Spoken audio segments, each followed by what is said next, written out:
the front row, you're welcome to sit in the front row. There's still seats up here if you're not afraid.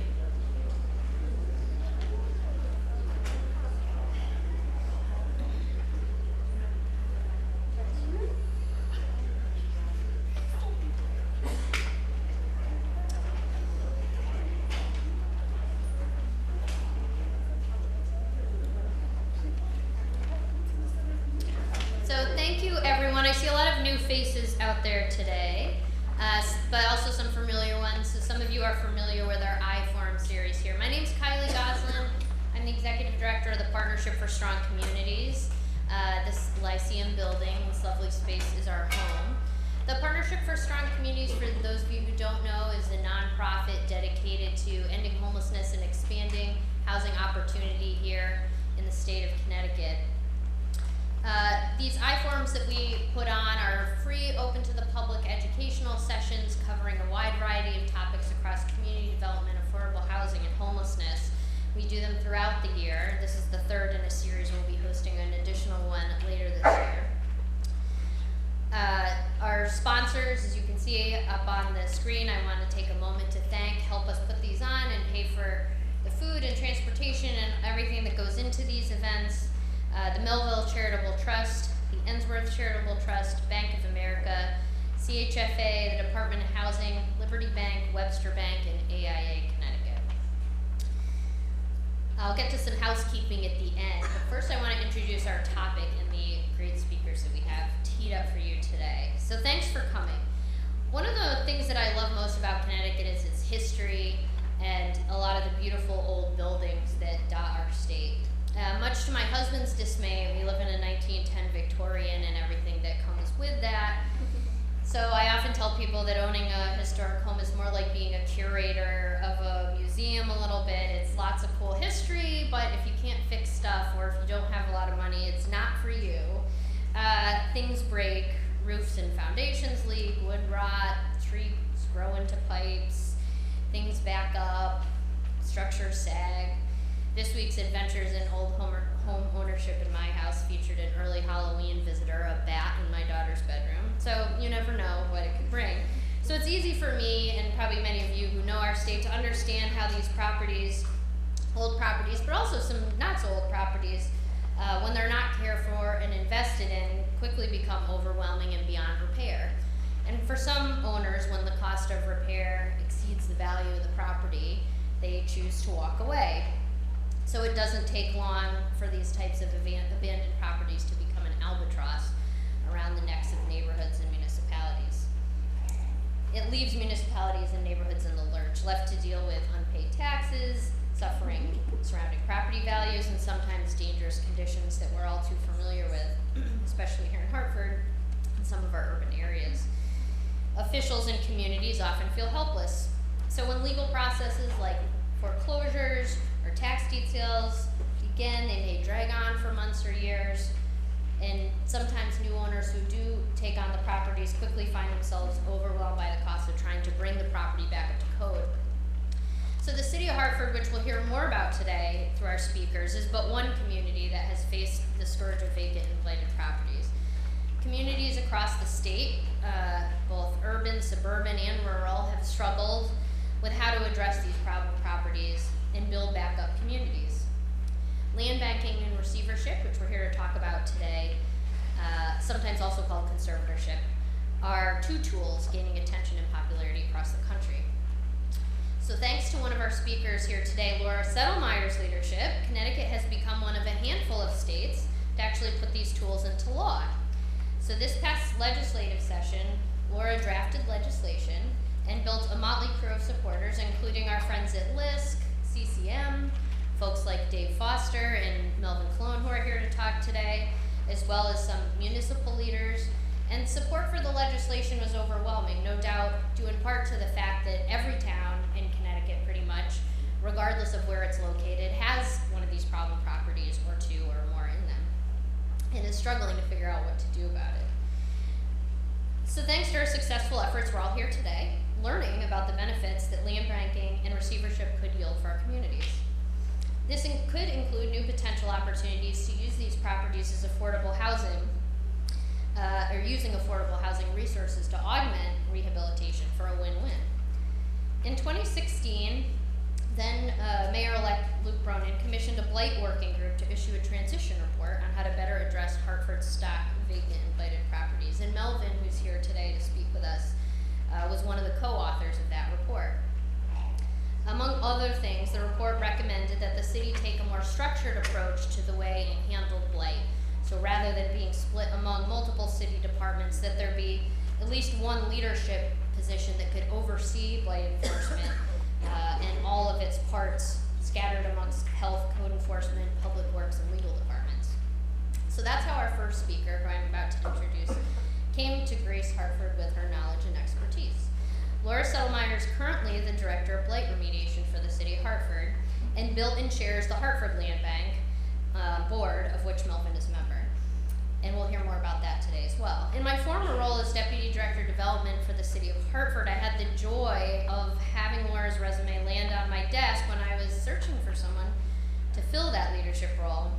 And you can imagine that somebody who worked as code enforcement counsel under Mayor Mitch Landrieu in post-Katrina New Orleans, was a practicing attorney for years, and worked for the Center for Community Progress on these issues in Detroit and Flint, Michigan, the epicenters of vacant property and land banking policy, was sort of a jackpot candidate. Laura has an undergraduate degree from Harvard and a JD from Emory, and will be covering land banking in our keynote session today. And our second keynote speaker, I don't know where he is, oh, he's right next to Laura. Our second keynote speaker, who will focus on receivership, is Dave Foster with Community Solutions. Many of you are familiar with Community Solutions and the work that they've taken on here in Hartford. In addition to serving in the Army in Afghanistan, Dave was a practicing attorney with Ballard Spahr in Pennsylvania in the area of housing development and finance. And he's overseen economic and community development work in Canton, New Jersey, Brownsville, Texas, Washington, D.C., Hartford, and many other places, and as far away as China. He currently leads Community Solutions real estate and financing work across the country, most notably the Swift Factory here in Hartford's North End, one of the most complex capital stack financing structures I've ever seen in a project, for sure. To say that that project required ingenuity and persistence is an understatement. So Dave received his bachelor's from Washington and Lee and a JD from UPenn. And so I'm going to ask the two of them to kick off our keynote series separately. It's just a little different than how we normally tackle this. We'll have Laura go first, and we'll have Dave follow, and then we'll take questions from the group. So just a few other housekeeping notes. Again, keep those questions till the end. We'll have a panel discussion after, again, followed by a question and answer period. You also have note cards that were placed on your chair. And so those note cards will be collected after the keynote speakers. If you have a question that you feel would be great for the panel, which includes Melvin, we're going to be collecting those, and then we'll be sifting through them to look for common themes to add to our questions for the panel. And there was a reception after, which we invite you all to participate in, with some snacks and wine to mix and mingle. Finally, we have survey cards also on your chairs, and we really do value that input and your feedback on our format and our speaker series, so please take a moment, if you wouldn't mind, to fill those out and share them back with me.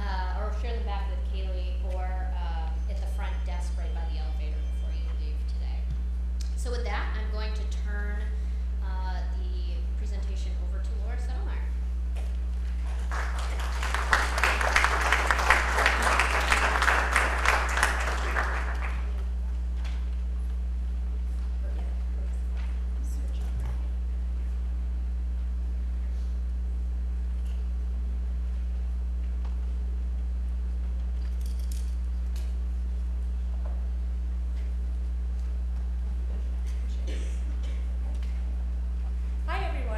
Thanks for coming out this afternoon. I see a number of people here from Hartford, but also have traveled from across the state. I'm going to give a shout out actually to Carol Ann Curry from Bridgeport in the back. Thank you for coming up to Hartford today. I'd also like to acknowledge Senator Doug McCrory, one of our state senators from our Hartford delegation. And if anybody else is here, I'm sorry. Thank you, Senator.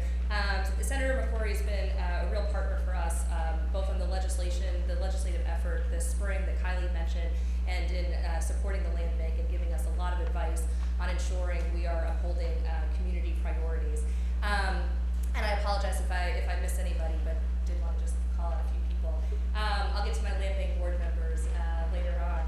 So I thought what we could do today is start with a story about a property that I think a lot of people in this room are going to recognize, and really sort of builds the case for why a land bank. And then we'll get into sort of the boring technicalities of what the land bank legislation is and what it's not, and what a land bank is and what a land bank is not, and then talk a little bit about the Hartford Land Bank, and then I guess questions are after Dave. Okay, so no questions just yet. So who recognizes this property?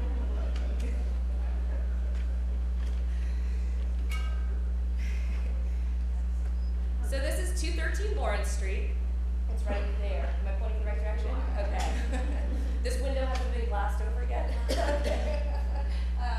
So this is 213-215 Lawrence Street. And this is sort of one of the classic banes of my existence as a director of Blight Remediation for a city.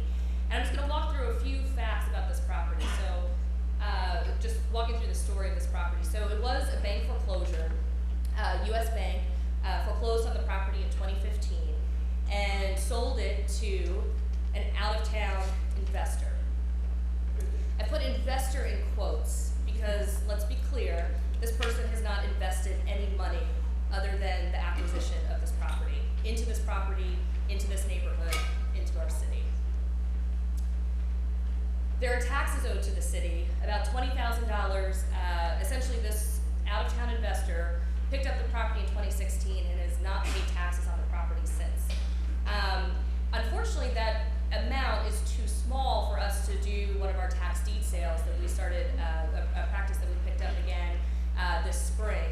So it's got to go to enforce the taxes. We'd have to take it to a tax foreclosure, something that we are pursuing. Numerous police calls. So this gets into sort of the cost of blight and neglect in general. We've got numerous calls, loitering, trash, alleged drug activity. So the city has had to invest a little bit in this property ourselves. We've had to do cleanups by DPW. They run about $850 per cleanup by our DPW crew. We've had to board up the building, and you can see, I think in that one photo, we have boards not just on the first story, which is our practice, but also on the second and third stories. We have a number of buildings like this in Hartford, unfortunately, where people will get ladders and, in one instance, ropes and climb up to second and third story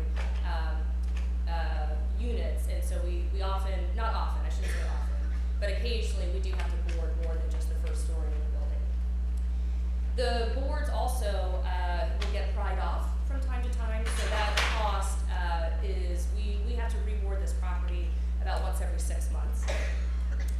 So finally, after multiple cleanups by DPW, multiple board ups by the city's blight remediation team, and working with the police actually asked us, can we do something? So we typically do not fence, the city does not typically fence up a property, but in this instance, we put a fence surrounding the perimeter, and that's a rental, so those costs are accruing. That went up in May. We've not had to reboard the building since, but we are paying for the cost of the fence. This was one of our first targets under our new code enforcement program, which I'll highlight in a moment. We have secured, this is actually the second lien we've secured, but we've secured a $79,000 lien against the property. And to do that, under state law and federal constitutional law, that comes with about 3 to 4 notices to the property owner. And he hasn't responded to anything. No response from the owner. We've gotten a number of calls from a number of you in the neighborhood. Some of you are here today that are interested in purchasing this building. But if we can't get in touch with the owner, you can't get in touch with the owner either to get them to a closing table to sell the building. So, and Aaron, do I have that correct? Trying for years. So this begs the question: what do we do with this? What does the city do with this? What does the community do with this? Again, we've got our code enforcement lien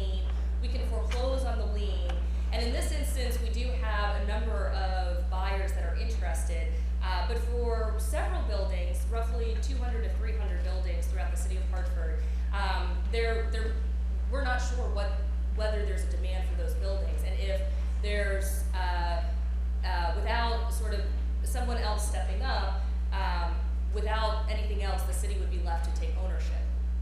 The city of Hartford already owns about 200 properties on its surplus inventory, and no comment today on whether the city of Hartford owns blighted properties. So what we need is we need an entity. So this is where the land bank comes in. We can foreclose on the lien. Again, with this property, possibly it goes to a lien foreclosure sale and somebody picks it up at the auction. Although let's say with that volume of a lien, it would most likely go to a strict foreclosure and it would go to the city. And now with our new Hartford Land Bank, the city can transfer it to the land bank. And what the community and the neighborhood gets is they've got a responsible owner that they can do business with, that they can say, okay, what do they want this building to be used for, and who is the most responsible owner after the land bank who can put that use into practice. So our new land bank legislation. So Hartford did things a little bit out of order here. So typically, and when I say typically, I mean in places like Michigan and Georgia and Louisiana, although Louisiana doesn't have land bank legislation either, but typically what states do, or what cities and counties do in other states, is the first thing they do is they pass enabling legislation. Because one key thing about a land bank is that it is a public entity. It is a not-for-profit so that it can receive donations and grants, but it is a public entity. It works closely with the city, but it's not in lieu of the city. It's subject to open meetings laws, Public Records Act. It is a public entity. And it needs, to be effective, it needs special powers. So our legislation, it's similar to legislation in New York. There we go. So I'll come back to the first 3 bullet points. But so it's a public nonprofit entity that can acquire, hold, and transfer property. And the first 2 are very important, but the third is perhaps unique to a land bank, as opposed to some of the other entities I'll discuss in a moment. That the land bank, it's not the end goal of the land bank to hold on to property for year upon year. I believe in the policies and procedures we put together, we're looking at no more than 3 years. I have a mentor of mine in Grand Rapids, Michigan, who runs the Kent County Land Bank, who says, the land bank, his land bank, starts the year with 0 properties and ends the year with 0 properties. And that's the goal. The land bank is acting as more or less a transfer station for these blighted, abandoned properties to get into the hands of someone that can clean the title, can maybe clear some debris, maybe do a demolition if that's necessary, and then get the property back into productive use, meaning into the hands of a responsible owner who is going to develop the property in accordance with the community's priorities and needs. The big thing we need state legislation for is to be able to hold the property tax exempt. So this is a key feature of a land bank, that it's without enabling legislation, it is a nonprofit entity, and with the properties it's buying up, it needs to be able to hold the properties tax exempt so that the very few funds a land bank typically has do not all go into just simply maintaining the property on the books. The other philosophy behind why this is perhaps, we'll say, acceptable for municipalities and communities to allow their land banks to hold property tax exempt is that we are talking about property that has not been generating tax revenue for many years anyway, because the owners have stopped paying taxes. So the community and the city are not losing out by it being tax exempt for another year or 2 while the land bank markets it and gets it back on the tax rolls. Okay, so I just want to go back to the legislation. So the legislation that our legislature passed and governor signed earlier this spring is based off of legislation in New York, and the key reason for that is that New York envisioned not-for-profit entities that essentially get the blessing through local ordinance of being a land bank. It's not mandatory. This is one of the most common questions we got through the legislative process as to whether we were dictating that towns must set up a land bank. Not at all. I've heard of towns in Connecticut that maybe have only 1 or 2 blighted properties, and those instances, the cities may have an effective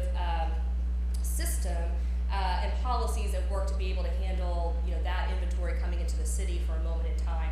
But for cities, you know, Hartford is not Detroit, and Hartford is not Flint, but I will use the Detroit example that the Detroit Land Bank, not that I've counted recently, but at last count, held about 100,000 parcels, or 1 out of every 3 to 4 parcels in the city of Detroit. But this legislation, it's not mandating the town set up a land bank. It is providing an option to local municipalities. It does require a local ordinance. So how that would work, so for the Hartford Land Bank, we've set up as a not-for-profit. I mentioned a moment ago that we did it a little bit backwards. We were fortunate about 3 years ago, we received a grant from the state legislature and State Department of Housing to set up a land bank. So we got our funding first and now our authority later. Typically it's the other way around. So we set up our land bank as a not-for-profit entity, and now we'll be working with our city council to be designated as a land bank for the city of Hartford under our new state statute. So I talked about the public nonprofit entity status, the powers, the key feature being tax exempt, funding.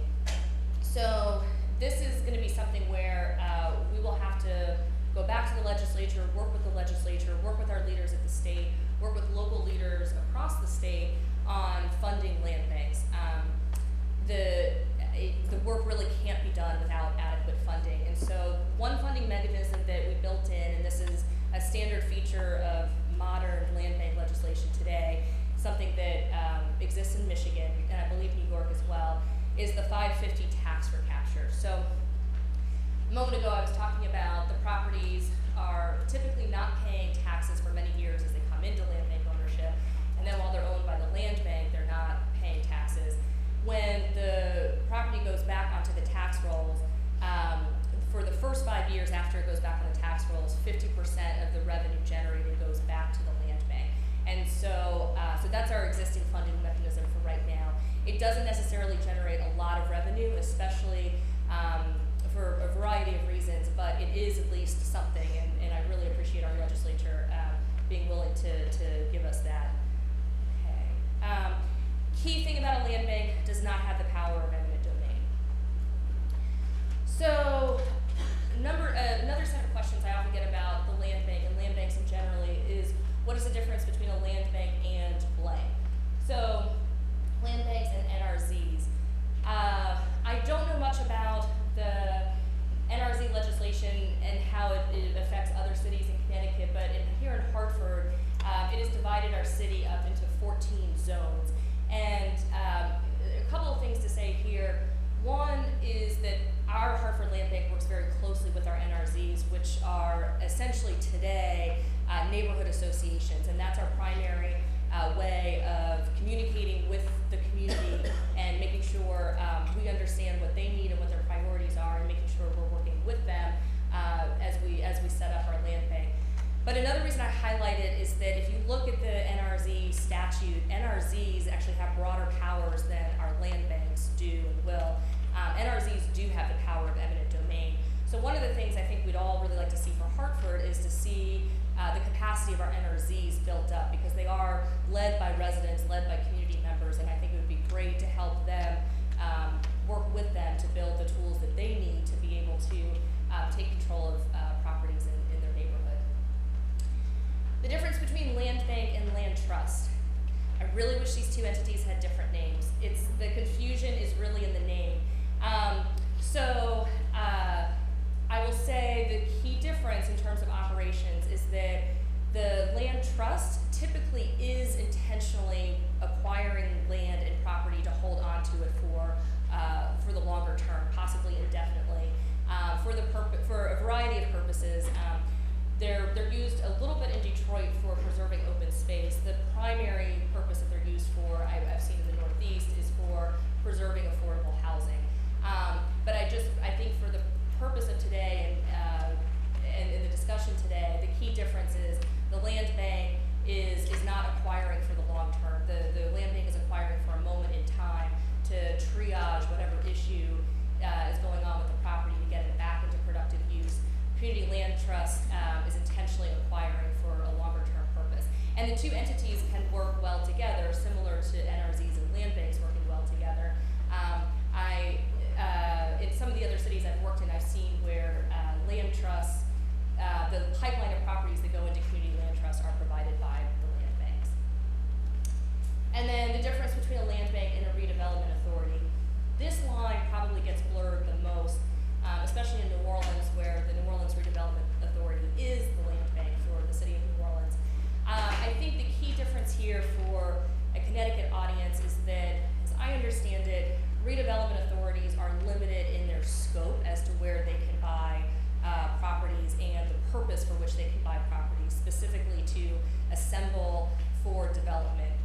Whereas the land bank, at least in Hartford, can operate citywide and go parcel by parcel, and not necessarily assemble properties for economic development purposes, but other community and housing uses.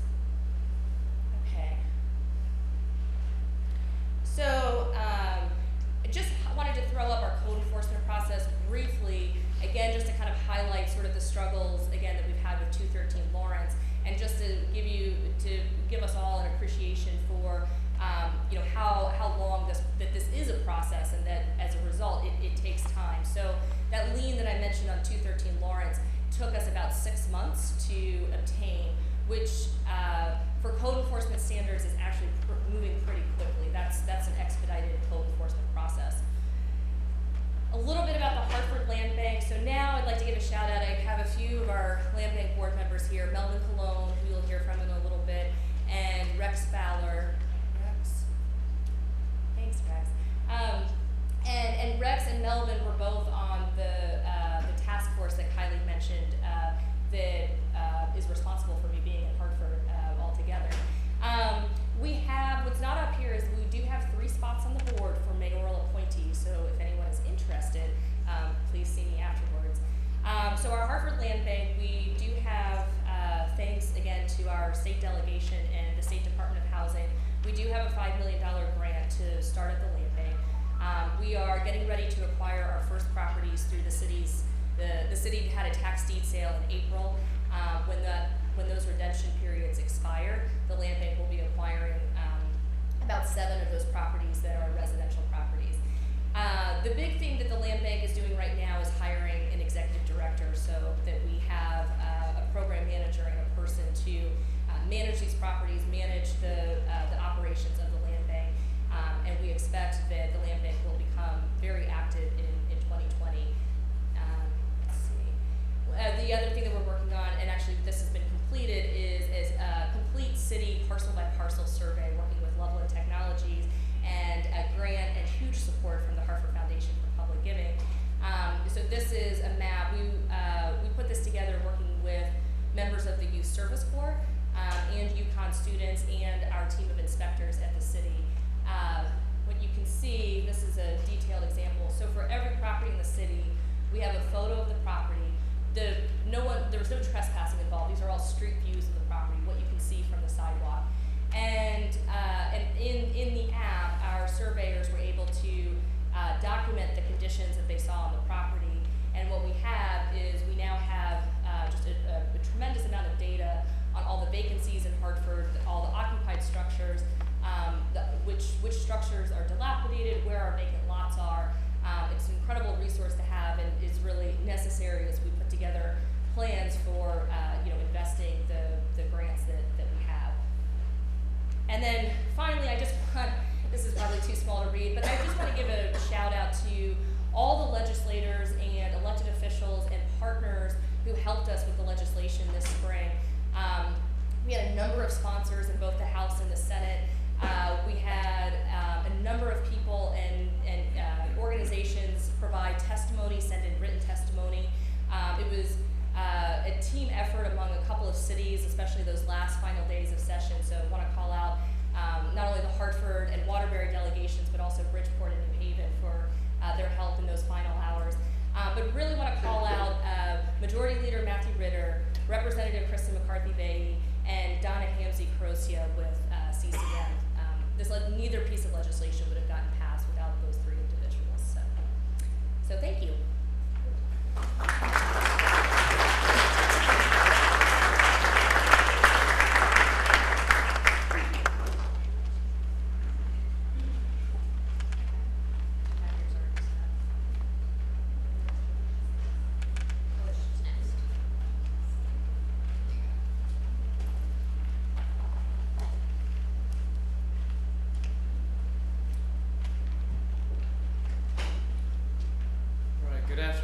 everyone. My name is Dave Foster. I lead real estate development for Community Solutions, an organization which is working nationally but has a particular focus here in the north end of Hartford. I want to start this afternoon by thanking Kylie and thanking the Partnership for Strong Communities. What a great gathering for a topic that I wasn't sure anybody would come out for, so I'm glad you all share our interest.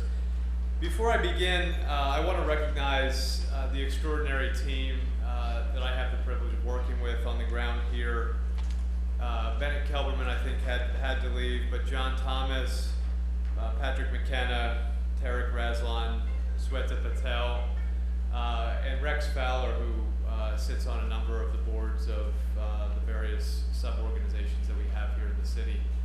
None of the work that we talk about would be possible without them. I'm going to take just a few minutes this afternoon, and I'll be very brief in my treatment of what is otherwise a fairly complex topic, to introduce the idea of receivership, which, as you heard from the first two speakers this afternoon, is newly enabled here in Connecticut and will go into effect at the beginning of the calendar year. It really is a potentially transformative and game-changing tool for those of you who work in the field of community economic development. Has tremendous potential and really sits at the crossroads of many of the challenges that Laura mentioned in her presentation as a way to address blight and abandonment in our communities. And so I'm going to introduce the idea today by talking about two things, neither of which are actually receivership in Connecticut. The first is my experience working with conservatorship in Pennsylvania. So I'm based actually in Philadelphia, do a good bit of work in and around Pennsylvania. And Pennsylvania has had for really effectively for the last 6 years had a very similar law on its books. And I'd like to share some of my experience working with that tool in Pennsylvania. And then secondly, I'd like to share just a bit about the broader work that we're doing with Community Solutions in the North Hartford Promise Zone, primarily with an eye toward providing context for how receivership can fit into a broader, more holistic, and more inclusive approach to community economic development. To set the stage for the conversation, I think it's really important to start where Laura ended her presentation, and that is in thinking about blight and its impact. And this is particularly important as we talk about receivership because the question will inevitably arise as to whether what we're talking about in receivership is in fact a taking. Are we taking individuals' property? And I think from a legal perspective, all of the hurdles have been crossed to say that no, that is not what's happening. But I like to reflect on it also from a more philosophical perspective in thinking about the cost and the taking that exists when blight is resident in our communities. And so many of you are familiar with this in the work that you're doing. You see the impact on property values. You see the impact on the cost of insurance, on crime rates, on housing stability. We at Community Solutions focus a lot of our work based in the groundbreaking work around communities of opportunity, Dr. Raj Chetty. And what you see is that communities that are communities of opportunity are in fact not generally communities with high amounts of blight because of all that comes with blight and its associated challenges, not the least of which is a downward spiral where the value begins to be withdrawn from the neighborhood, often beginning with a single blighted property or vacant lot, and continues to spread like a disease throughout that street, that block, and that neighborhood, robbing value from the municipality in the form of tax dollars foregone, but also robbing value in terms of from the residents and the property owners within that community, both economic value and opportunity value. And so with that as a context, we are very lucky through the leadership of Laura and her team, the legislative delegation, and the leadership of Mayor Bronin to have in Connecticut now a very, very powerful tool to address this kind of blight and abandonment in the form of receivership.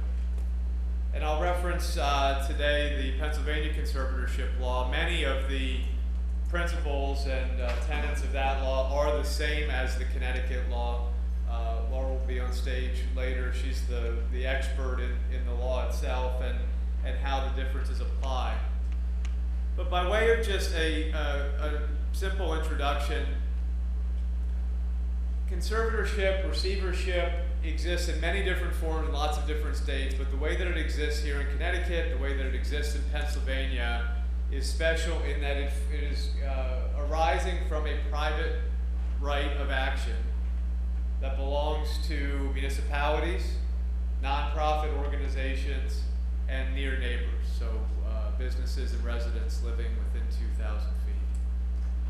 And those withstanding, any of the entities that I just mentioned, have the ability to petition the court. So a private action not requiring public input, public body input, or a public process are allowed to file in court alleging that the conditions of blight and abandonment are present in that property. And when you go through the legislation, there's a laundry list of items that you can check through. But for the most part, it's a know it when you see it sort of thing. Is there a fire hazard, attractive nuisance, is the property uninhabitable, has there been criminal activity, and so forth. The petition establishes that the vacancy and blight is there, so it has to, on its face, prove the basic case. And then the court will hold a hearing where they will listen to the evidence to say this property is both blighted and abandoned. The abandonment is not having had residency for a period of time and not being offered for sale. If the court finds that those conditions are present, the first thing the court will do is, to the extent that the property owner is present there at the hearing, is provide the property owner the opportunity to remediate the property, so to address the conditions of blight that are alleged in the petition. That's called conditional relief, and that's one of the two paths to which the property can get rehabilitated. The second path is that if the owner is not present or is not able to perform that remediation, then the court will look to the petitioner to identify someone to serve as the receiver or the conservator, and that party files with the court a plan for how they're going to remediate the property. The court signs off on the plan, and the receiver then has the ability to stand in the shoes of the owner and perform that rehabilitation. This is a very, very powerful tool, and it can be as simple as taking the boards off the windows, replacing doors, removing graffiti, abating nuisances, taking care of the weeds. And it could be as involved as taking a property all the way through the remediation process. Once that process is complete, the conservator, the receiver, then is able to put a lien on the property that is equal to the value of the work that was performed plus a reasonable fee. That lien, and part of what the legislation does, is give that lien priority above all except the public liens that exist in the property. So in other words, then, as a final sale is issued on the property, and the court will order a sale unless the receiver steps in and pays all amounts outstanding, will order a sale, and the proceeds of that sale will flow very similar to the way that a sheriff's sale would, in that the public liens are satisfied first, but second, and above any other private liens, to include a mortgage that may be recorded against the property, the receiver is reimbursed for their fee, their expenses plus a reasonable fee. In Pennsylvania, as we think about how conservatorship can be helpful, it is, as I mentioned, a very powerful tool for municipalities and not-for-profits. We don't see it filed as often from individual property owners, although of course that can be the case. For redeveloping properties that are otherwise not available for eminent domain, or for which the process to go through a tax lien foreclosure, for example, is longer or less certain perhaps than this would be. So you know that if you sell a property through a public process, you're not certain what the outcome will be. Another investor could buy it, somebody could take this property and sit on it just as the last one did, and then you begin the whole cycle all over. In this case, you have a court-mandated process for ensuring that the property is remediated. The second thing is that it permits a very capital-efficient public-private approach to economic redevelopment. And I'll talk about how to finance these projects in a moment. I think there's some really interesting opportunities to be innovative around this challenge here in Connecticut. Perhaps some of you in the room would be willing and able partners for that effort. But assuming a financing source, the receiver is rehabilitating the property entirely at their own risk, bringing the property back into productive use, again, entirely at their own risk, and returning those tax dollars and the property back to the tax rolls, all without, absent the associated cost of the court's time, all of which are done without requiring a single public dollar. And that's really important and really impactful and dramatically increases the scale of impact that this effort can have. It also creates potentially new development opportunities. It can be a source of revenue for the municipality to the extent that they want to step in and be the receiver. And it can also serve as a tool for large parcel assembly. Many of us are familiar with the single property among a field of larger open land where the seller is a holdout, or in many cases, and very quite frequently what we see is cases of broken title, where there's a title that's so broken, heirs scattered across the country, nobody able to make a decision. This becomes an effective way to address those properties and bring them into a larger assembly. It's a process that requires partnership. It requires partnerships with the local government. It requires nonprofit community organizations to be able to play a vital role in identifying properties that are suited for this process.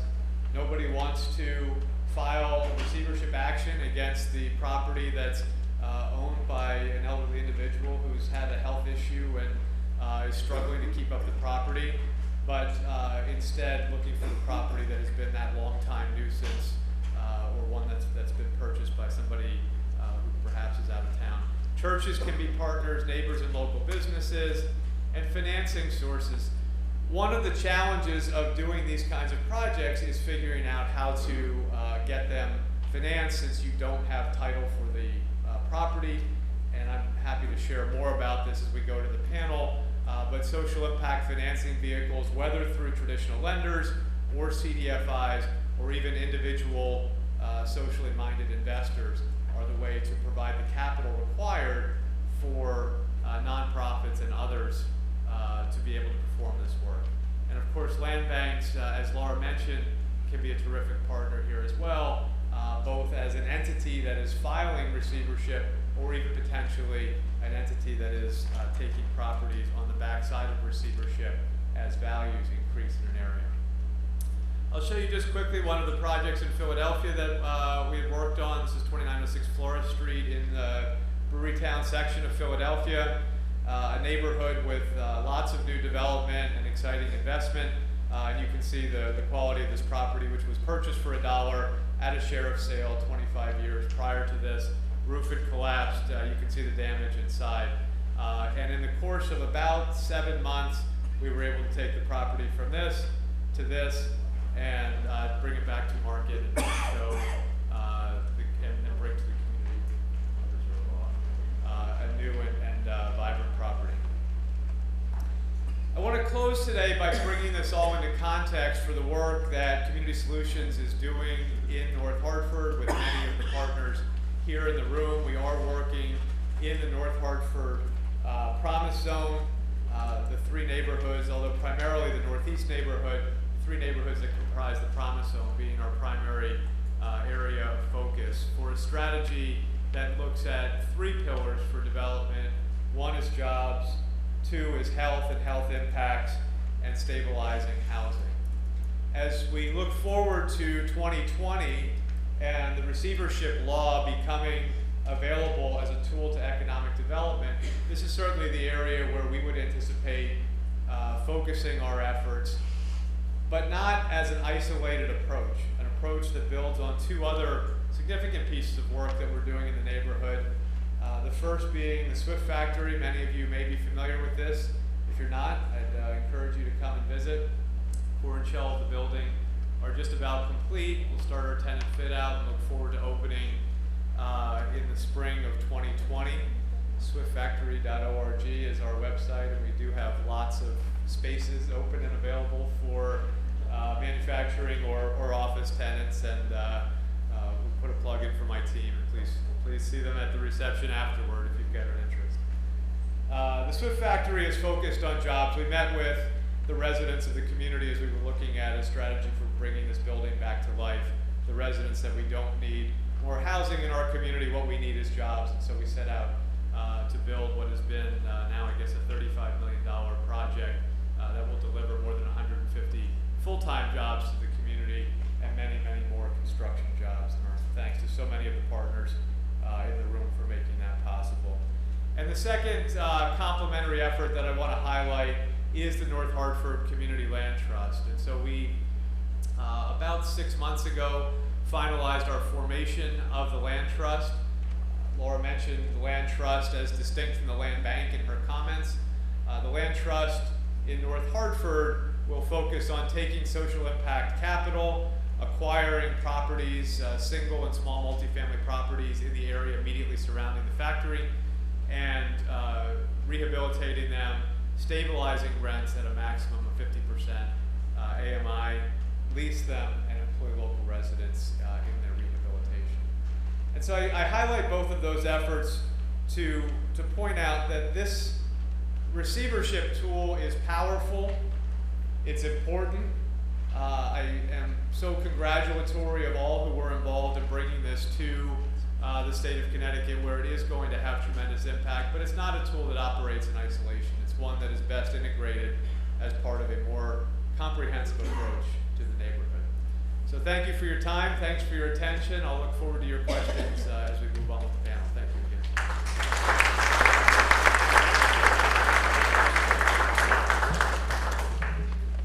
So before we move into our panel discussion, we wanted to pause for a moment and open it up for Q&A for Laura and Dave. So I'm going to ask them to come up here. While we're doing Q&A, and Kaylee and Sean will be circulating with microphones, while we're doing that Q&A process, if you have questions for the panel, which will include Melvin, please write those down and we'll be around to collect them. So with that, if you have a question, go ahead and raise your hand. Leslie. Yeah, you both can either come up or come up.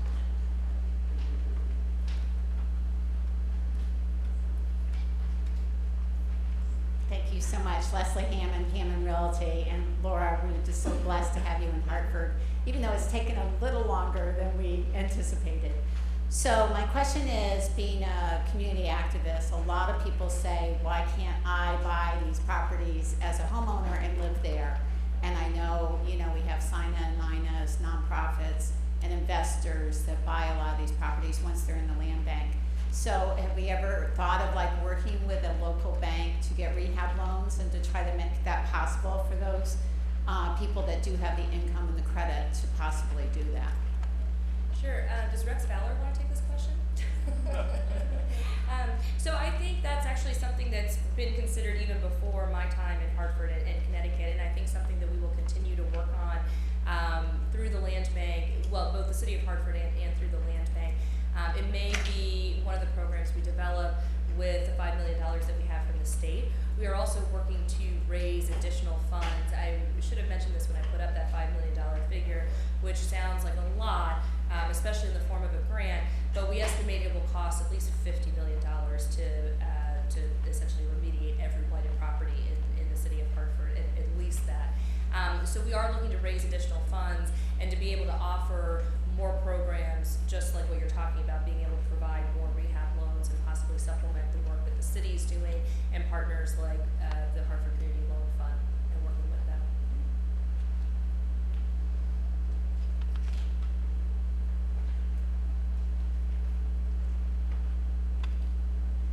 Thank you. Very nice speeches, by the way. And I have to tell you, 33 years ago I sold that house and it was in perfect condition. So I'm almost shocked to see that, but it is what it is. So my background is a lot in criminal justice and other areas, and one of the biggest issues we're having right now is unaffordable housing. I live in Newington, and most of the towns around us don't want to put affordable housing in, but how does affordable housing and potentially housing for individuals that are coming out of the criminal justice system that are homeless, how does this all fit in? So I think the land bank's primary role will be to provide a pipeline of properties to various organizations like the ones you just described that are looking to develop quality, affordable housing opportunities. They're looking to rehouse folks re-entering society, coming back from prison. That the land bank won't necessarily take the place or compete with existing nonprofit and local developers. In fact, just the opposite. We hope we're providing them a lot of work and helping with workforce development in those efforts. But the land bank's primary goal is to get these properties unstuck, to identify we've got the properties identified, but to get them in the hands of somebody that people like the nonprofit developers can work with on the other side of the table to repurpose them for those needs.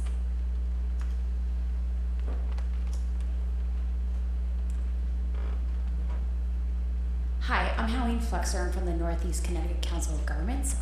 So we're in the northeast corner, and we have lots of blighted properties, but it's hard to convince our municipal leaders to decide that that's a good investment to acquire them and try to flip them to responsible homeowners. What are some of the strategies that you employed in Hartford to get your local leaders on board with that sort of project? Oh, that's a great question, and thank you for coming from the quiet corner. So I have to say, I've been really fortunate the 3 years that I've been in Hartford. I've been blessed to work with local leaders and state leaders who want to get this work done, and long ago recognized the need. I probably through the community-led efforts that came before my time to sort of make this a priority for local leaders. So we. I am here because Mayor Bronin created this position and created this department. I'm here because City Council has supported our efforts to overhaul the city's anti-blight ordinance. Our City Council just passed an updated housing code, overhauling that code for the first time in 40 years. They've been very supportive of the efforts around the land bank, all the while reminding me sort of what is important and keeping the eye on the prize. So I've had a lot of luck in Hartford with that. I think to start with, sort of one of the biggest tools, if you don't have it, to find a way to get it is the data, to be able to document the property conditions and to be able to know how many properties you're talking about, where are the concentrations. That's been really important for us, just to make the case to potential investors and other grantors who will be giving money to the land bank, is to be able to show the extent of the problem, where the problem is, and what we need to solve it. So that would be my first recommendation. Oh yes. One of the other things I would say in response is that in most states, the receivership or conservatorship runs through a public body. New Jersey has an Abandoned Properties Act, for example. Massachusetts has one. Maryland, those are ones with which I'm familiar. And there's a public body, a public process for taking in the property and then disposing of it. And so you are up against the challenge that you mentioned in each count. What's really important to emphasize and to note, and what is so powerful about the approach that Connecticut has taken, is that the public body is not required, and in fact it does not have to take that risk. There is a mechanism now for private individuals, nonprofit organizations to be able to take on that risk, often in conjunction with the municipality, but again, where the municipality is not at risk. I'll just say by way of example, we will work directly in Pennsylvania with municipalities who will identify the 6 properties in their community that are most challenged, and then we will take the process and be able to move forward. Hi, my name is Kay Munoz. I'm from Senator Chris Murphy's office. My question is since we are rehabilitating these abandoned houses and stuff like that, how much accountability are we going to give to the new owners in providing affordable housing, since there is a great need of it, safe and clean affordable housing at that? So how are we going to encourage potential owners to provide that for the residents here in Hartford? I'll just make one comment as it relates to receivership, and that is that under the court process, the property has to go out to private bid and has to be purchased on market. I think that the point of the last slide of my presentation was to suggest that going into communities with a 2-pronged strategy, where you're establishing a land trust or other affordable housing alongside a blight remediation strategy, allows you to develop a mixed income community where you're preserving or acquiring affordable housing alongside the remediation of blight through receivership. And I'll just add that from the perspective of the land bank, in hearing about what a land bank is and what a land bank can do, I think most people can draw the conclusion that a land bank needs dedicated property management and real estate staff. But what people may miss, but what your question gets to, is the other key component of land banking and land bank staff is to have a team of lawyers or compliance officers to ensure we are holding the owners accountable that acquire properties from us to do what they promised us they would do with the property. We're going to take one more. Good afternoon. I think it's me. Good afternoon, and thanks everyone for your work, Laura and Dave. My question and concern would be beyond providing, taking the property and hopefully rehabilitating it and having someone live in it. I'm more concerned about the economic opportunities that can happen in a community where these properties are, vis-a-vis contractors from that community, people who are invested in that community, who live in that community that can rehab their homes. Maybe people, because when people have vested interest, they usually monitor it and are very accountable. So I will like to wonder, you don't have to ask me because I'll be at your next meeting, how are we going to make sure that individuals from those communities benefit not just from having a new home, but also having an opportunity to learn skill sets for the younger people and an opportunity to build capital and where they live. And lastly, in regards to Philadelphia, I will say the word that no one wants to say. It's called gentrification. Philadelphia has changed tremendously over the last 5 years. And I don't know if it's connected to what's going on with their land bank and their laws, but I do know it has changed dramatically. And I will be concerned about that happening in our community and what provisions can we put in place so that won't happen. Thank you, Senator, for that question. So I often say with the land bank is not going to solve all of our problems, not even with respect to blighted properties. But one of the things that I think is exciting about land banks is that it can work towards solutions across a number of different issues, not only on blight remediation and developing housing opportunities, but as you said, creating jobs and workforce opportunities. And so we have, already we have partnered with the Hartford Youth Service Corps.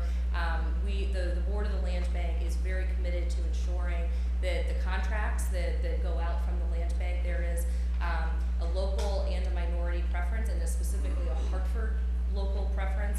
And we'd be happy to work with you to ensure that that's, you and other community members to make sure we're doing that the right way, because we are committed to ensuring these jobs and opportunities we create go to Hartford residents who need them. would say, Senator, again, thank you for your question, and it really gets to why I included the last 2 slides in the presentation to show that this really has to be about a comprehensive strategy. And so even where we have a focus on jobs, where we have a focus on health, we have a focus on skills, on education, if we have residents walking down the street past homes that are falling down with criminal activity happening in and around them, property values decreasing, money being removed on a daily basis from that community, we're not going to get all the way there. And so I hope that I was convincing in my suggestion that the way to include this tool is to do it as part of that broader strategy. The job strategy doesn't work without the blight remediation. The blight remediation doesn't have the impact for community residents that we want without the jobs and the skills and the local hiring that goes with it. And that's the model that we're at least trying very hard to prove in North Hartford Promise. Great. If you have a note card before we move to our panel, can you just hold it up and someone from our group will be around to collect those.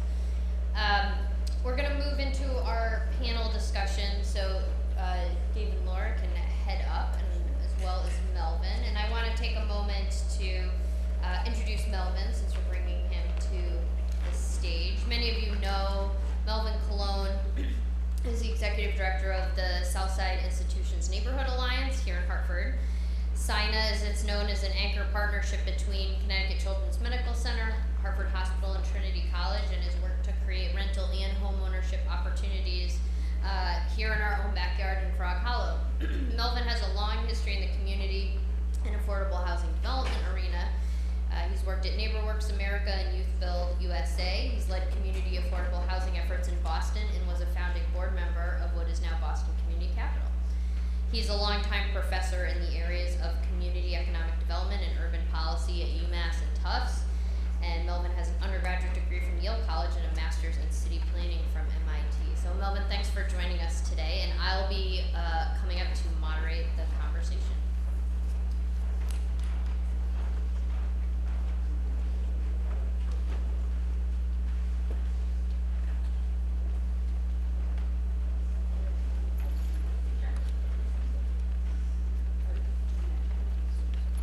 Just a reminder, if you have cards, just pull them up.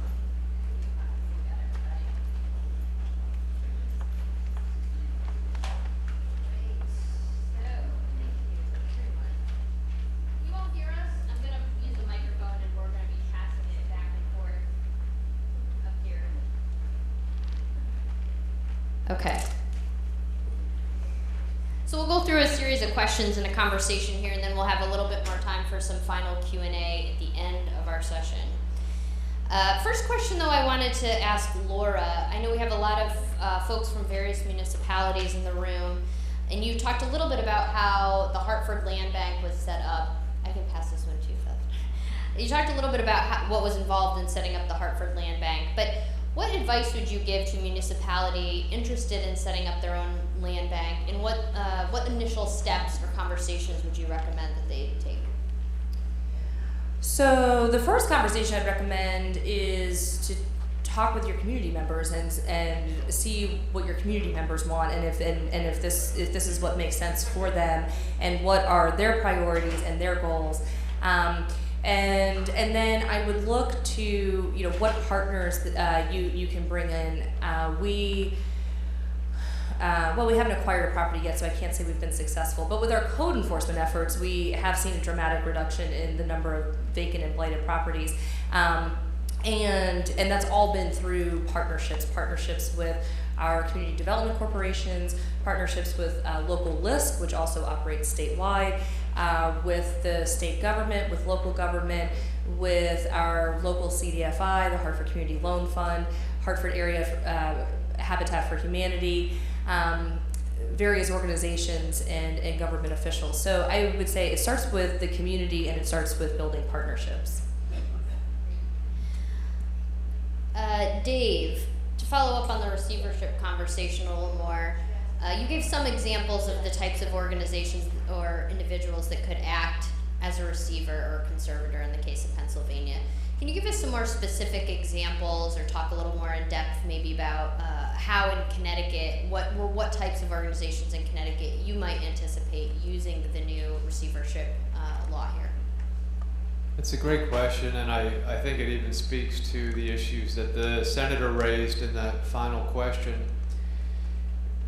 In the same way that a community ought to organize itself and think through its own goals and priorities in establishing a land bank, the same thing should be true for a strategy around receivership. My recommendation would be that a robust, locally rooted, not-for-profit organization with development experience would be the ideal entity to serve as both the petitioner and the conservator. The key piece to that is being able to identify properties that are in fact the challenge properties or places where there is opportunity for maximum impact in the community. And that's something that you just can't sort of waltz into the neighborhood and understand. And so I think that local knowledge is key. The second piece of it, though, and this will be the great challenge, and I put that challenge to everyone in this audience, is to think about resourcing organizations in a way that they can do that. Access to capital, and it's not long-term capital, it's revolving capital because you're going through these processes fairly quickly, but access to that revolving capital is the second piece. So I would encourage communities to identify those types of organizations, work with funders to capitalize them appropriately, and then go forward.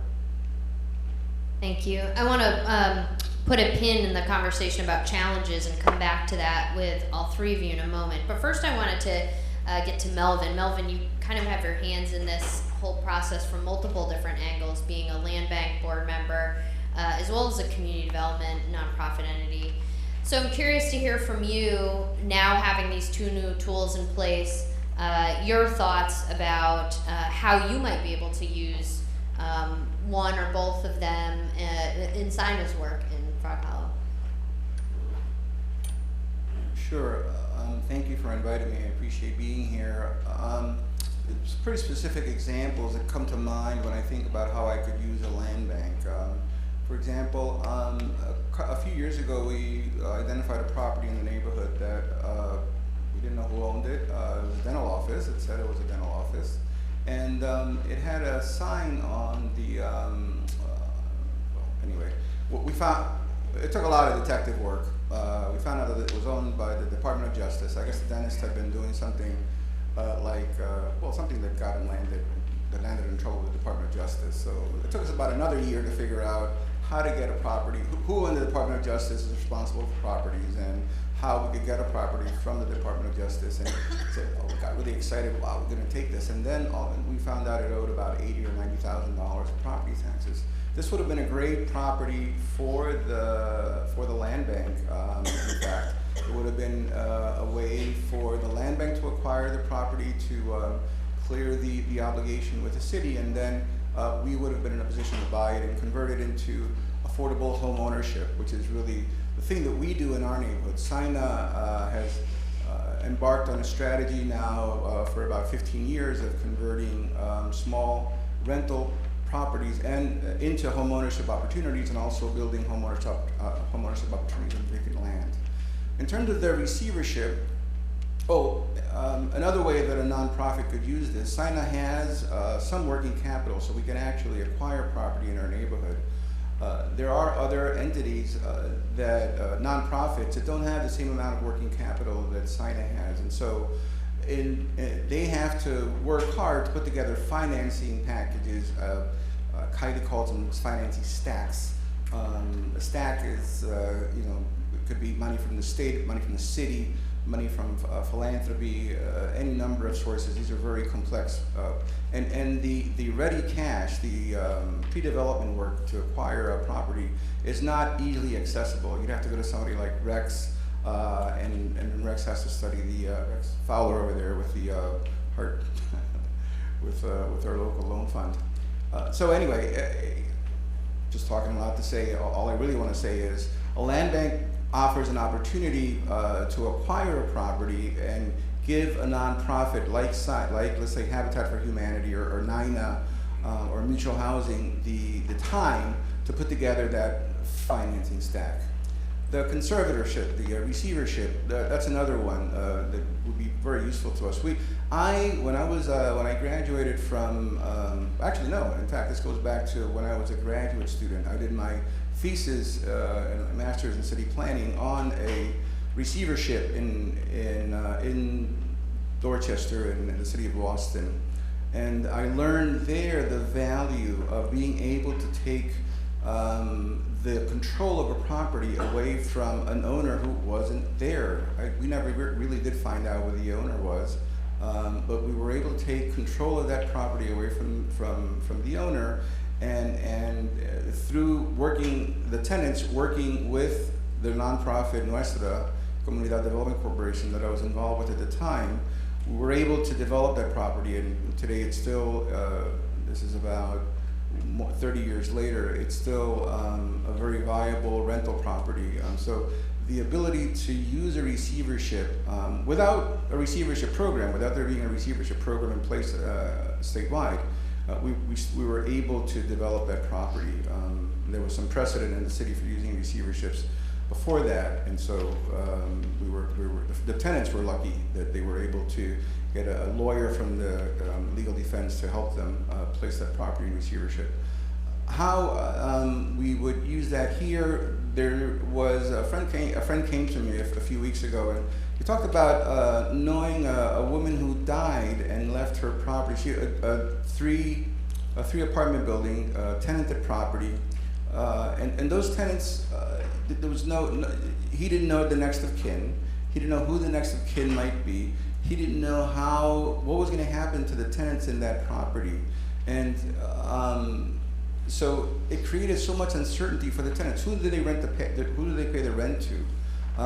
What happens to them what happens if the furnace breaks down? What happens if there's something happens with the roof? So in that particular instance, it will be very useful to have a conservatorship law, a receivership law in place to be able to have the court step in, make a quick determination, and then hand that over. And the receivership works much. This is the big advantage. The receivership works much faster than working through normal property taking law. I mean, property takings take well over a year, and a receivership gives you the ability to act quickly. Another use of receivership in our neighborhood, specifically, we have properties that are owned by absentee landlords that are used as drug houses. Using the city's mechanisms to take the property away, or having a bank take the property, can take years for that to happen.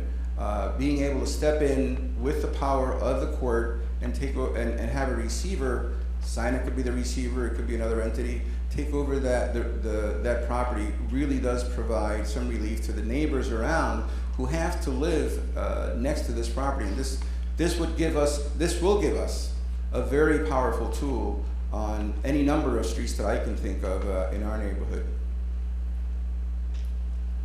Thanks, Melvin. Getting back to the challenges issue, we've talked about financing and touched on some other hurdles there, but maybe from each of you, what do you anticipate some of the potential challenges being with using either of these two tools in the coming years? What challenges may municipalities or nonprofits or other interested parties encounter in trying to start using either of these tools? I'll start by saying not enough funding. So again, $5 million might sound like a lot of money, but it will go very fast for the type of properties we're looking to clean up and the work that we're trying to do. And I've been focusing my comments on land banks, but I want to shift my comments to receivership and conservatorship. One of the reasons we chose to model our Connecticut legislation off of the Pennsylvania Conservatorship is that one of the unique things about the Pennsylvania Conservatorship is that it allows nonprofit and for-profit developers, if they're effectively residents of the neighborhood to use the tool. But in order for individuals and groups like that to be able to use the tool, even our NRZs perhaps, they're going to need funding and capacity building to do so. I'll just offer, we talked about the capital, we talked about capacity and really expertise. You're talking about a fairly involved legal process. It's not quite a trial, it's a petition hearing, but it still requires competent counsel, and it requires a nonprofit willing to sort of wade into those waters. And so again, getting that capacity in place is part of what any community who wants to use this tool ought to be doing. The other two related challenges, which you've heard, and I just think are important to continue to repeat. One is around ensuring that you're exercising this in a responsible way, that there is still a plan for affordability, that this is not a strategy to come in and take over a neighborhood and push folks out. And two is thinking about local economic empowerment. I was passed a note. John Thomas, who many of you know here, has been responsible for our local hiring efforts on the SWIFT project, passed me a note saying that we are just over the threshold of 50,000 hours on the SWIFT project for local Hartford residents and MWBE contractors. It's that sort of commitment and setting up that system and being able to have that infrastructure in place that allows you to do this in the most impactful way.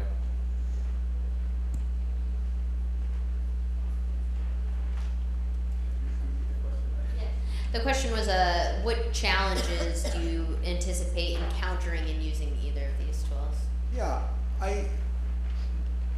for the land bank, of course, it solves some problems. You still need, of course, financing. For the receivership, my experience in Boston was that you do gain control of the rents. You are able to collect the rents, and you don't have to give any part of that rent to the owner of the property.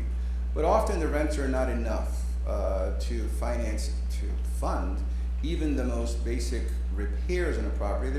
In the winter, they're basically just enough to keep the building running, to keep the furnace running. I remember the many nights I went to bed just hoping that that the furnaces would continue to work. This is in the winter, of course. That there wouldn't be a fire. Yeah, the receivership is a good tool when it's associated with a dedicated funding stream, and we're working in that way, and we're working in that direction toward that end in Connecticut, and I know that Pennsylvania has also taken steps in that direction. When you pair it with a dedicated funding stream, then it becomes much more viable. But just the fact of receivership is just not enough to develop a property. The rents are just not going to be enough in many cases. Now, yeah, that's all I'll say about it.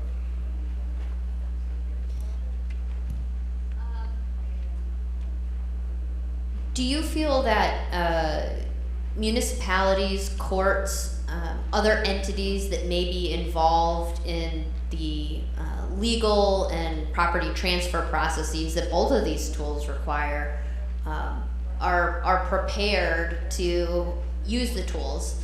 And if not, what training or education do you think might be useful? So I'd like to acknowledge another person in the room, Judy Decine with our state's attorney's office, who has been an incredible partner and has been a blight fighter in Connecticut for a long time. And so we have, again, with the partnerships, we are working with, there are partnerships that exist in those entities that you name. Judge Jim Abrams was someone I met in the process of getting the conservatorship legislation drafted and passed through. It actually went to 2 committees, made it out of planning and development, and then the judicial committee said, hey, wait a second, you're talking about writing a new court process, we need to take a look at this. And had a lovely conversation with Judge Abrams, who I am a lawyer by trade and training, but not a Connecticut lawyer yet. And so he educated me on some details about Connecticut law and how Connecticut law differs from Pennsylvania law, which we have been modeling the legislation after, and committed to me and us, our coalition, that the courts are committed to this. The courts themselves are frustrated with the process of foreclosures and how long it takes in Connecticut. So I think I think we have some good partnerships there. So I'm encouraged about that aspect of it. It's a really good question, and I think it gets to a point that we've heard through several of the questions here now, and that is that the only way that these tools are going to be successful, and the reason why it's wonderful that you're hosting an event like this today, is if you can build an ecosystem around them. It starts with continuing legal education. In Pennsylvania, there was a handbook published in 2013, I think, that served as the guidepost for lots of organizations looking at this. And that, I hope, is the work that among the whole of the community who cares about these issues, we can share together.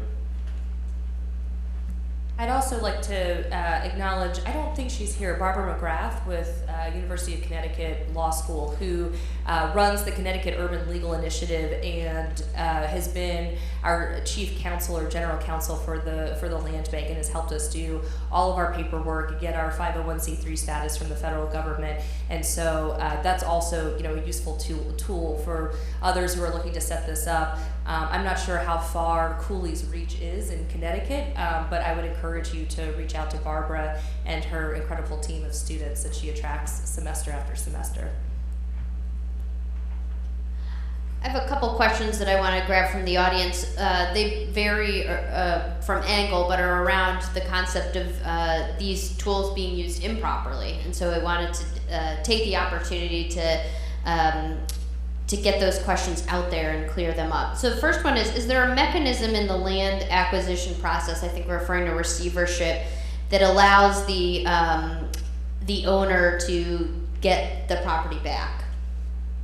The original owner, I assume the question is.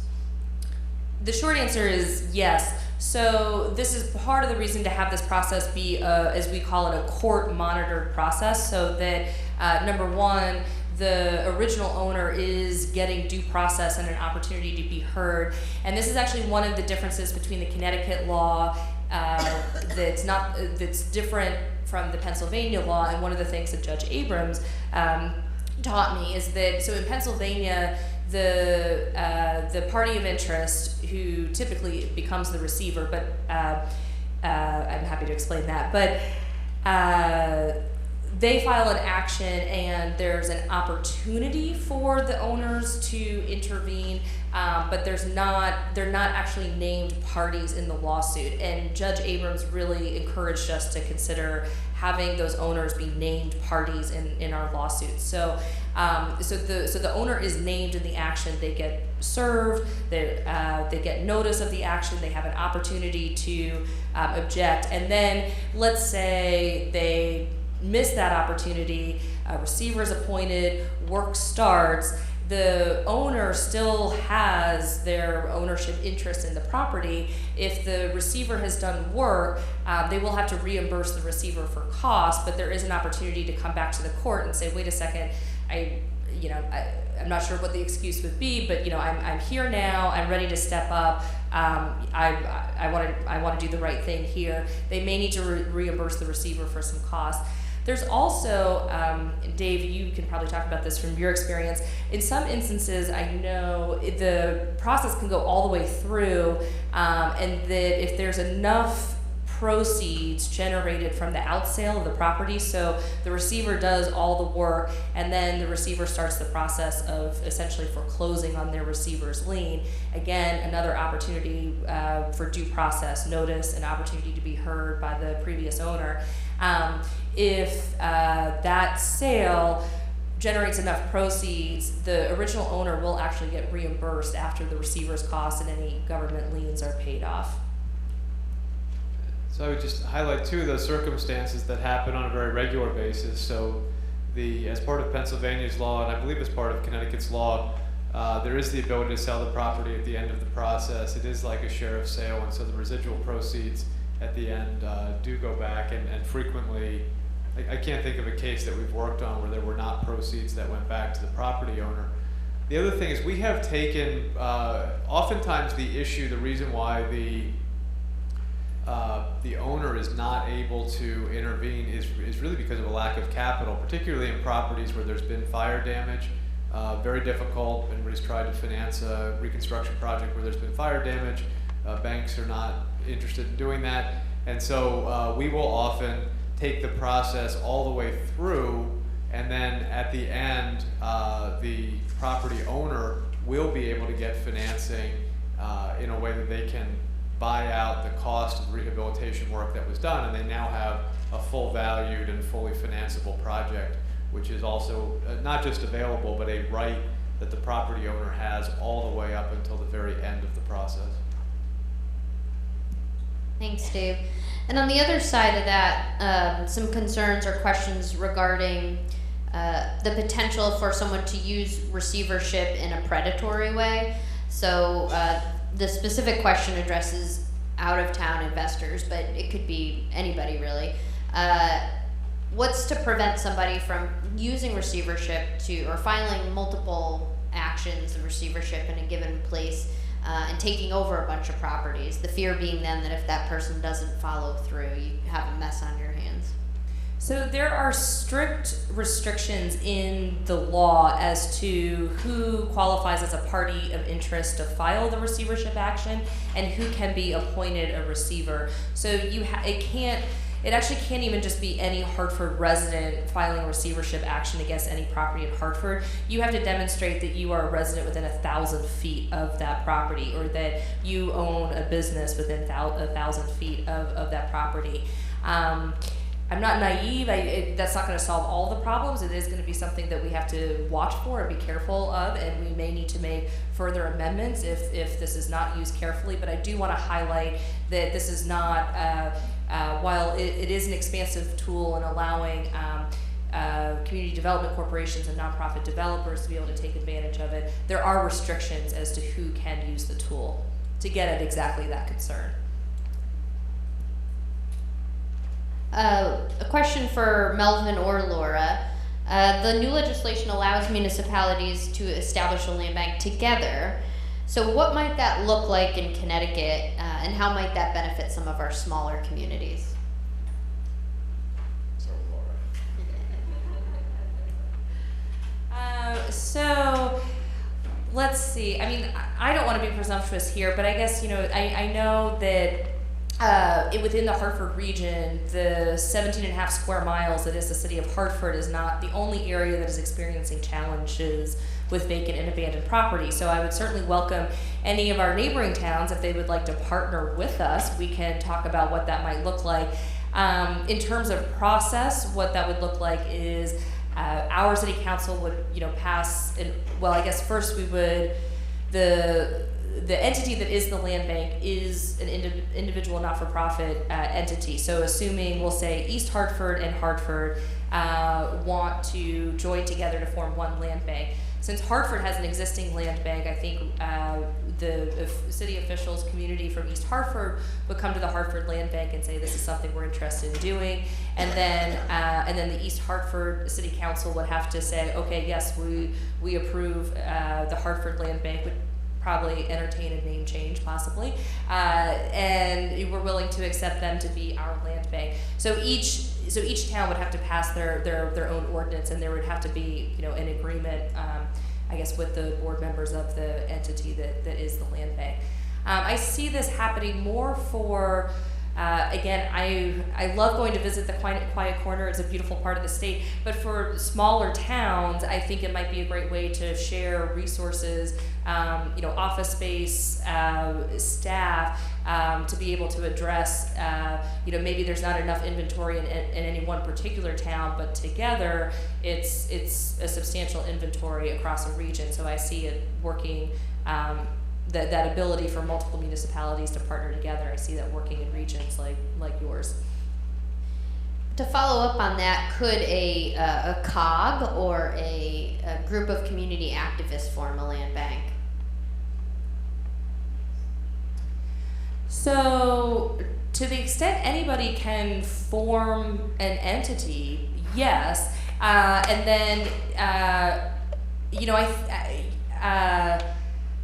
if the city council has already designated which entity is the city's land bank to be able to take advantage of the powers under the state statute, I'm not sure what happens if another entity says, tries to challenge that designation. I haven't seen that happen. That could be a fun law school exam question, but the short answer is yes. A group of people can come together and form a land bank and petition their city council to get the designation and be able to be a land bank under the state enabling law.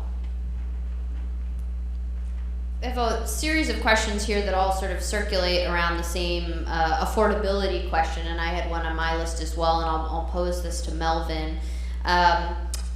We've gotten into a little bit about how this tool could be used for affordable housing, but maybe you could talk a little more in depth about maybe some of the different financing tools that are out there that you could see being used or pairing with either land bank resources or partnering with a receiver.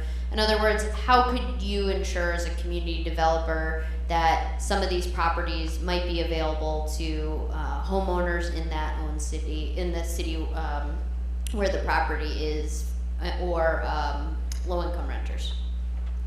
Sure. First of all, I'd like to acknowledge, I guess, somebody who's left already, Fernando Betancourt, who's also a nonprofit developer, and I hope that he'll be able to use this financing in his work in the North End, and Aaron Gill here. And with Aaron specifically, I want to acknowledge the fact that he's a private developer, and we've talked about nonprofits using this tool of land banking.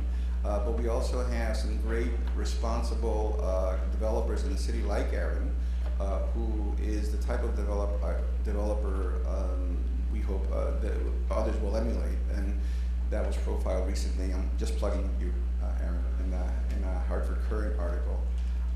The land bank solves one problem of housing development, and that is acquisition. And you still have to buy the property from the land bank, by the way. The land bank incurs some costs, so it's not, you can't assume that the land bank will transfer a property for free to a developer. There's that problem. The developer still has the challenge of developing financing for a property, and for our properties we use state monies. For example, we use the Department of Housing. We use home ownership funds to develop home ownership opportunities.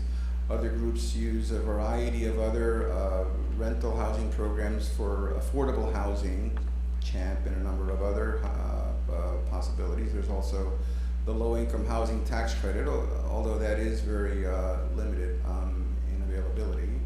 The city provides home funds, and we also have community loan funds that can help with pre-development expenses.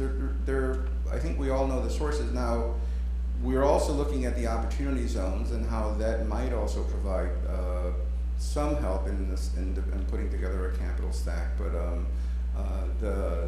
we're still dealing with the same housing financing sources that we currently have in the state. This solves one problem. So we have 10 minutes left, and we wanted to leave some time for question and answers for the panelists. I see a couple hands up in the back, so I'm going to pass my microphone down to Sean. Oh, you have one over there? Perfect.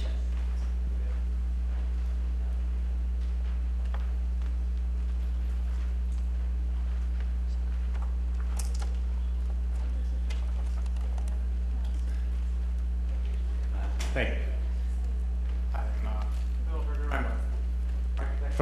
And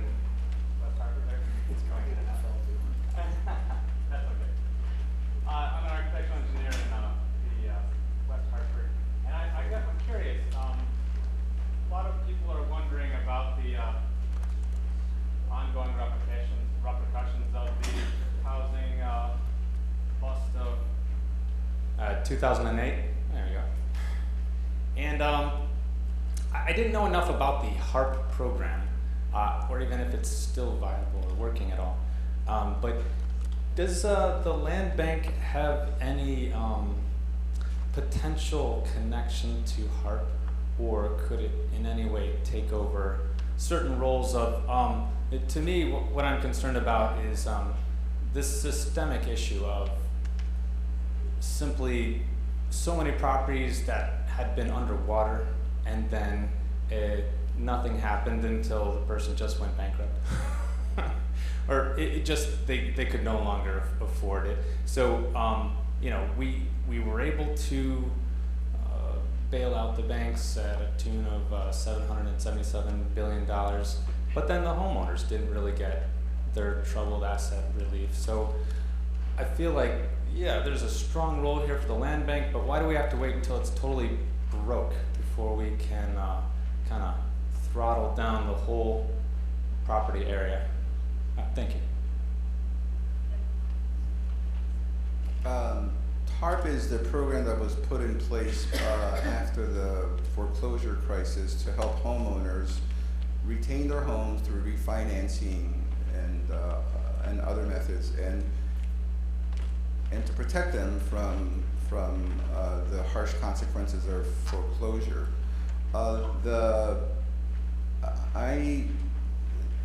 The way that banks behave in Hartford is a pet peeve of mine, and I will not name any specific bank, but I'm glad you raised the question about banks, because I think some of them behave abominably and are terrible neighbors. And I'll give some, and I just took the microphone because I wanted to rant for a little while. I know that in Madison Street, which is a couple of blocks from my office, a bank owned a property and sold it at foreclosure. Guess who was bidding on it? I was bidding on it against the guy who used to own it before. That guy had allowed drug dealers to use that house for years, and you know, the bank handed over and flopped, deal drugs, let people flop there. Didn't give it any. Didn't have any concern for the property, and the bank just hired a lawyer to sell it, and the lawyer had absolutely no concern for who's going to buy that property. Same happened with another property down the street. It's happened on other numerous occasions. I wrote the housing court to try to nullify the sale. They said, you got no standing here in this particular case, buddy.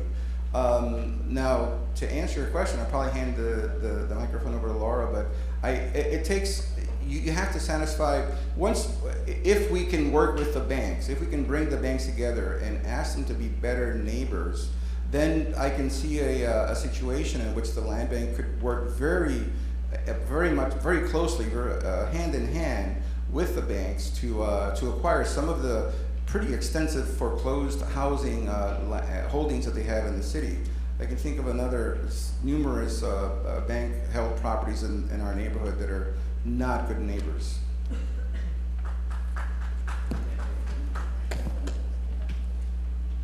Hi, I'm recently moved back to Hartford, and I'm very much invested in what's going on in the inner city. I went to high school here. My concern is sustainable, affordable housing.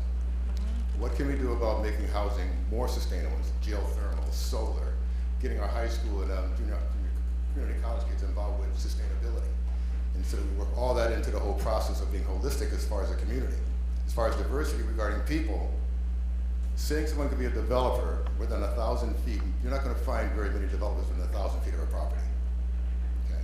So we need to find some way of making that a broader standard or a more inclusive standard with having, say, a developer, an established developer, work with a homeowner. So just to clarify, it's not a developer within 1,000 feet, although it would give entities like SINA, NINA, Community Solutions, where they are doing development work in neighborhoods and advantage. So there are actually developers doing work within 1,000 feet of a lot of our vacant and abandoned properties in Hartford. But what the law says is that it's a resident or a business operating within 1,000 feet of the property. So what either a local developer or a nonprofit developer could do, or really what a resident could do, is partner with a local nonprofit developer. So the resident brings the receivership action and then asks the court to appoint their nonprofit or local developer of choice, but all the while it's being brought by that resident that's within 1,000 feet of the property. Just say a note about the sustainability on affordable housing, and I'd love to connect after this and share a little bit more of what we're doing in the North Hartford Promise Zone around the Community Land Trust. It's very difficult to develop scattered site housing using low-income housing tax credits. The two don't really sort of match up, and so finding financing sources that allow you to go in, buy, rehabilitate properties, and then keep them affordable is a challenge.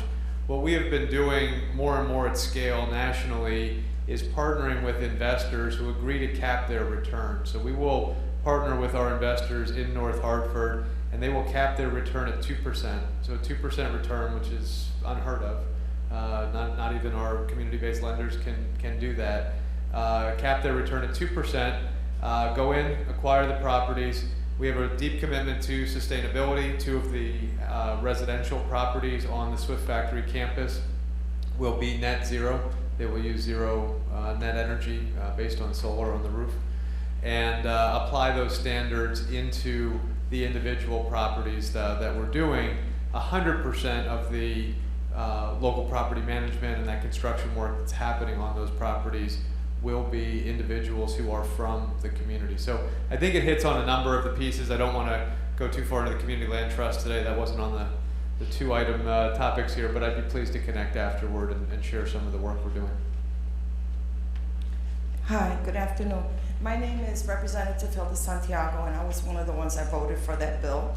I think it was something that hopefully... Thank you. And I also work for Senator Chris Murphy. That's my full-time job that pays the bills. I just have a quick question on the local property tax. Hartford has a mill rate of 74 point something. I don't know if it's gone up or not. You have Hartford, New Britain. New Britain is over 50. Bridgeport is over 60.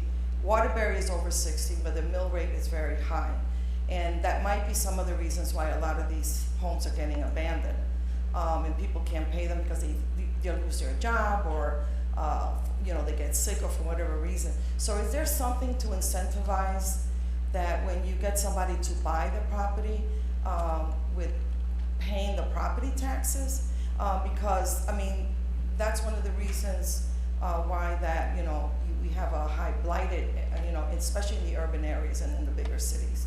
And I'm from Meriden, so our mill rate is probably like 41, which is a little bit mid-section, but I was just curious about that.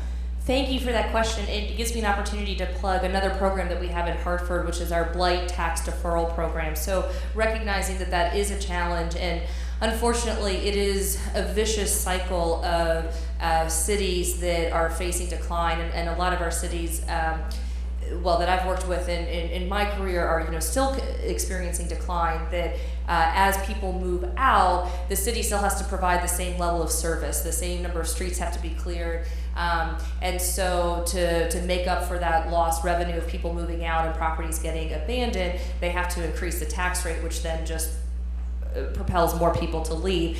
But our Blight tax deferral program, so recognizing that that can be a challenge, it's available for existing owners of property too, as a way to incentivize even existing owners to fix up their properties. But it's most often taken advantage of by new owners. So when you buy a blighted property in Hartford, please reach out to my office. We will connect you with our tax assessor's office. And what the program does is we do an inspection of the property, confirm that yes, it has multiple property maintenance violations to qualify it as blight under our blight ordinance. And then the assessor does the assessment, and they freeze the assessment at that blighted value, assuming that the work that you do is going to increase the value of the property. The taxes you pay for the first 5 years after construction are frozen at that pre-construction level, and then years 6 through 10. The new amount is gradually phased in, so that at no point is a homeowner hit with that shock of a new higher tax bill as a result of the construction. And it's a way to kind of incentivize the rehab and construction going in. Thank you.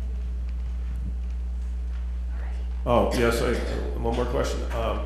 I haven't heard anything about this yet, but I know in many of these towns, the planning and zoning commissions play a major role in either agreeing or not agreeing to do certain things. So what is the relationship you have with the planning and zoning commission? I got the microphone because I'm on the Planning and Zoning Commission. So we intend to work,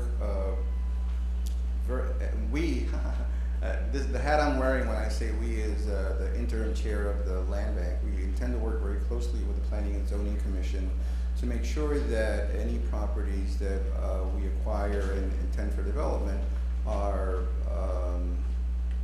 receive a favorable, if they require some kind of a zoning action, a site plan review, or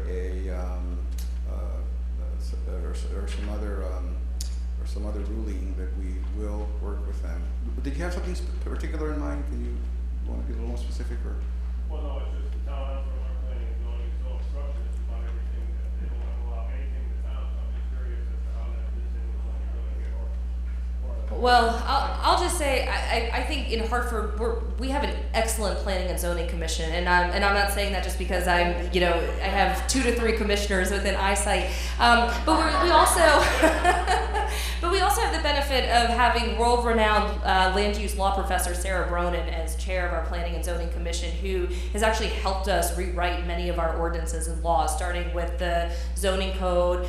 She helped with the blight ordinance, and she helped with the housing code as well. So, I mean, we really do have a great relationship with the Planning and Zoning Commission. I think we're very lucky there. But Kylie is the one that's working on the issues that you identified with small towns. Kylie, what did you want to say about that? I'll say it's time for the wine and cheese reception. No, well, I think that there are definitely, I think there's definitely some learning that can happen with towns on the 2 tools we recommended today. Some technical assistance that's needed from somewhere. I think that's one of the things that's going to be helpful to towns and users of these 2 tools. But I think hand in hand with that goes some education on P&Z commissions, as well as local town councils, about what this means for the property transfer process and assessors' offices as it relates to tax deed sales and things like that. So I think there's an opportunity for a lot of learning here that will have to take place in order for these tools to be used efficiently wherever, whether it's a small town or even in Hartford. This is not related at all. When we issued the Blight report, our first recommendation was to hire, we called the person a Blight czar when we were having discussions, but we called it the Blight director, to consolidate all those functions in one place. And the person that we hired, the person that became that Blight czar, that Blight director, was actually Kylie Gosselin, and she had the brilliant idea of hiring Laura. And with that, okay, yes, Laura wants to say one more thing, and Aaron. So can I take? Oh, okay, we've got one more question from the crowd, and then yeah, Laura. I just had like a follow-up question. You talked a lot about blighted properties that have been abandoned, but what strategies is the City of Hartford using for blighted properties that people are still currently living in? Because that's a really large issue in northeastern Connecticut. We have these absentee landlords who are neglecting their tenants, and the tenants don't feel like they have a lot of options to report it. When they call the town, nothing happens. So what are the strategies that Hartford is using to address blighted properties that are still being rented? And so actually the mic should have stayed with Kylie, because our efforts to overhaul our housing code, which finally got passed by City Council this Monday, really started with Kylie, and the key components. So the first thing we've done is we've overhauled our housing code, and now the real work begins. Which is setting up a rental licensing program so that we can proactively inspect these units and not wait for complaints to come in, not to wait for the units to get so bad and then wait for complaints to come in, which, by the way, typically come in as someone is getting evicted. So the complaint comes in, we do the inspection, they leave, and we can't get back into the unit to do the follow-up enforcement. creating a landlord registry, which ties into the rental licensing program, strengthening our code enforcement with respect to the housing code to bring it more in line with the blight ordinance, while of course being sensitive to relocation policies there. And then, the final piece was, I guess, strengthening the CAO process, which that's changed a little bit as the ordinance has gone through many versions. But I'd say the three main components: strengthening code enforcement, the rental licensing program so we can do proactive inspections, and then the landlord registry so that we have somebody that we can get in touch with, and not just an LLC that's owned by an LLC that's owned by an LLC. Oh, sure. So I want to thank Kylie and the Partnership for Strong Communities for hosting this IForum and all of us, and on this topic. It's really wonderful and a lot of fun to be able to talk about these topics today. I also would like to plug our Connecticut Blight Remediation Coalition. So one of the more important things I learned both in Louisiana and Michigan is not only do you need partners locally, but you need partners statewide. So if any of you are sitting out there and have heard about these tools and want to bring them to your community, but are not sure how, or you don't think you're going to have support, we have a group for you. We meet quarterly right now, thanks to the Harold Webster Smith Foundation. Another shout out, Carol O'Donnell, thank you for being here today. And LISC, Farhana, I see you in the back, are helping us to have these meetings quarterly. Right now they're happening in Hartford, but we're looking to take them around the state to different cities, so you don't have to travel to Hartford every time. But please join us, and I'm happy to provide more information on that. I know there are more questions out there, but with that, we're going to conclude our session right now. And if you'd like to corner one of our speakers in the reception afterwards, you're more than welcome to. I want to thank you all for coming today. We'll have another one of these in December. Please keep your eyes peeled. We appreciate your support and appreciate you all coming out on this rainy night. So thanks so much, and please join us in the back.